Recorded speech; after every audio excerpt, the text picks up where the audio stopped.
irmãos e irmãs, estamos reunidos para encerrar o grande dia da Páscoa. Finalizamos a oitava da Páscoa, um dia tão especial que se celebra durante 8 dias. Este, o segundo domingo da Páscoa, chamado também de o domingo da Divina Misericórdia.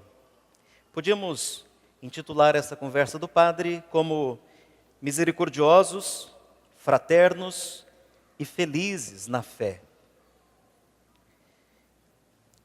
No passado, esse domingo era chamado de in albis, uma expressão latina que significa roupas brancas. In albis. Porque os catecúmenos que tinham sido batizados na vigília pascal recebiam uma túnica branca e era no segundo domingo que eles se despojavam dessa túnica recebida no batismo. Interessante que um pouco pagãmente dizendo, né? Nós usamos branco no Réveillon, que é uma data religiosamente alheia. O dia de usar branco seria o sábado de Aleluia, o dia do batismo, quando a nossa veste foi alvejada no sangue do Cordeiro, quando nascemos, fomos lavados pelo sangue do Cordeiro. Hoje, até mesmo na celebração do batismo, perdeu-se tanto, os pais preferem roupas com outras cores para depois aproveitar, né? A roupa. O branquinho só daria para usar naquele dia e depois ficaria sem ocasião para usar, como se fosse apenas uma questão de uso e não uma expressão simbólica. Então, um domingo in albis, depunham-se as suas túnicas brancas que tinham sido usadas nas águas batismais. Como eu disse também, o domingo da Divina Misericórdia, somos convidados a professar a fé em Jesus Cristo, o Senhor que nos revelou a infinita misericórdia do Pai. Ano passado, celebramos, por decreto e convocação do Papa Francisco, um ano santo da misericórdia. E na carta que o Papa escreveu, a primeira expressão dele, que dá nome à carta, é que Jesus é o rosto da misericórdia do Pai. Para contemplar o rosto de Deus, contemplemos o rosto de Jesus. Para conhecer o coração de Deus, contemplemos o coração de Jesus. Um coração ferido, chagado de amor. Um coração do qual, quando a lança do soldado feriu, jorrou sangue e água, dando assim início à igreja, aos sacramentos do batismo e da Eucaristia. O Senhor Jesus nos ensinou que Deus perdoa, que Deus ama e que Deus é Pai. Ouvimos na segunda leitura isso. Deus perdoa, Deus ama e Deus é nosso Pai. Ainda outro aspecto que podemos destacar neste domingo, segundo da Páscoa, é a profissão de nossa fé batismal, que nos leva a formar a comunidade dos fiéis, que nos leva a viver a fraternidade do Senhor.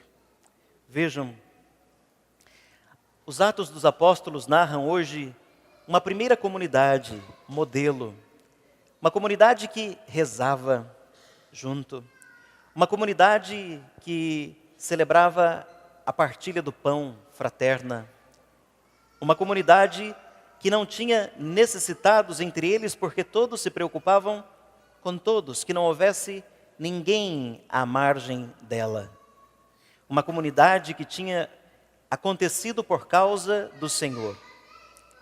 Podíamos aqui pensar tantas coisas. Uma delas, a gente arruma qualquer motivo para não vir à igreja. Qualquer. O que não falta é uma lista de motivos fúteis para a gente se distanciar da comunidade. Uma lista. Não vou nominar nenhum, porque vocês conhecem um monte. Muitos. Mas existe só um motivo para a gente estar reunido aqui. Para não estar aqui, muitos e fúteis, inúteis. Mas para estar aqui apenas um e justo. Nós viemos aqui não porque a igreja é bonita, não porque gostam do padre, não porque a cara da santa é agradável, não porque a música é o que tem de melhor no mundo. Nós estamos reunidos por causa de Jesus ressuscitado. É o único e principal motivo. E quando a gente sabe que é por isso que a comunidade se reúne, passam-se as pessoas e a comunidade permanece. Vão-se os telhados, né? Vão-se as telhas e a comunidade permanece. Vão-se os bancos e a comunidade permanece, porque o Cristo permanece. Mas se nós nos vincularmos por outros motivos, como motivos de sindicato ou de passeatas reivindicando qualquer coisa, assim que passa o motivo, não tem por que estar reunidos. Nós sempre teremos um motivo para estar reunidos como comunidade, o Cristo vivo, ressuscitado. Outra coisa que podemos pensar aqui é que a comunidade original, a comunidade primitiva, melhor dizendo, ela se reunia nas casas. Gente, se tem uma coisa, especialmente nesta paróquia, que está difícil de acontecer, é fazer as famílias se reunirem, reunir os vizinhos para rezar juntos. Nós perdemos o costume. E acho que perdemos o costume de reunir os vizinhos para rezar, porque a própria família não reza junto. Daí, se nós não rezamos, ainda trazer mais gente que não reza para juntar, vai ser um desaforo. Uma coisa fora do comum. Mas como é difícil. E quando inventa de ter essas novenas, as coisas, vai ser na casa sua, você vai. Na casa do vizinho, você não vai. Homem é um objeto raríssimo nessas ocasiões. Mais fácil a gente se encontrar com um OVNI que com um homem nessas novenas em casa. Sobram as crianças e os idosos. Às vezes, na casa da pessoa, o homem se tranca no quarto para ficar vendo TV. E eu queria estar errado no que eu estou falando. Bem errado eu gostaria de estar. Mas nós temos tanta dificuldade. Dificuldade de fazer com que as famílias se agreguem como família cristã, como igreja. A igreja acontece na sua casa. A igreja acontece onde você trabalha. Porque somos testemunhas do ressuscitado. E é lá que a gente tem falhado. E vejam que situação interessante. As comunidades evangélicas protestantes entenderam que isso é o valor. E elas estão com as suas células, famílias reunidas. E cadê os católicos que nasceram das famílias reunidas? Nós temos um déficit de igreja em casa. Temos um déficit de igreja em casa. De pensar como igreja mesmo.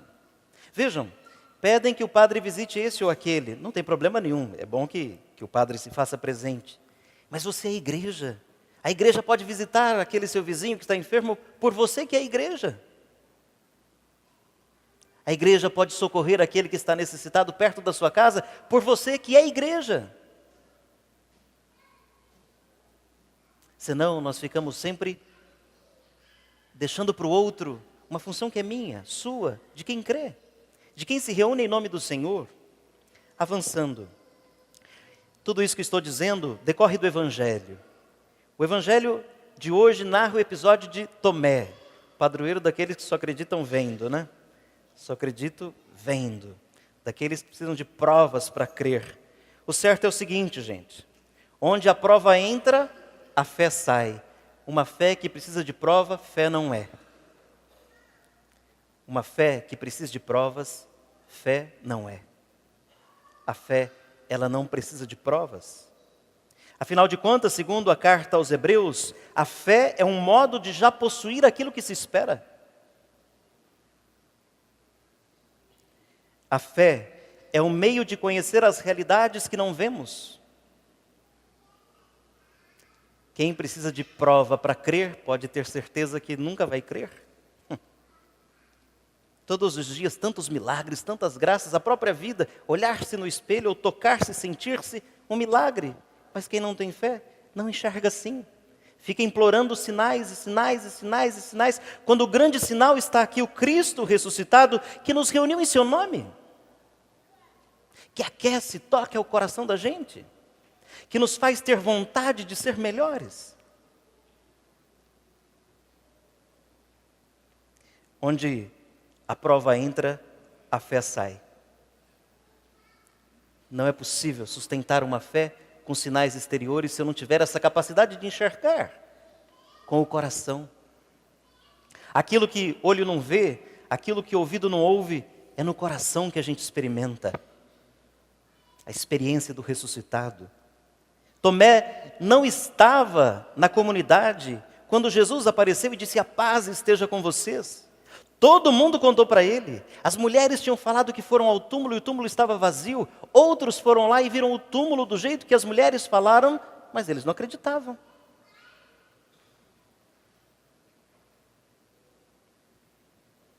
Ele não estava na comunidade. E ele começa a acreditar quando ele está lá na comunidade. No outro domingo, no outro primeiro dia da semana, lá estava a comunidade reunida e dessa vez Tomé estava. E ali ele viu. E Jesus fez a ele um desafio que faz a gente todos os domingos, todos os dias, quando a gente celebra. Sou eu mesmo.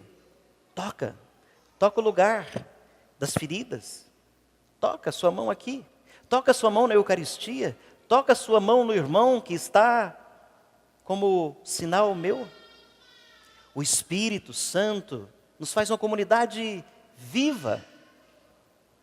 E é aqui que a gente experimenta. Na missa de manhã eu me lembrava, sobretudo quando estava nas paróquias de cidades menores, que aconteciam coisas engraçadas, né? Mas coisa engraçada acontece em qualquer lugar, claro, né?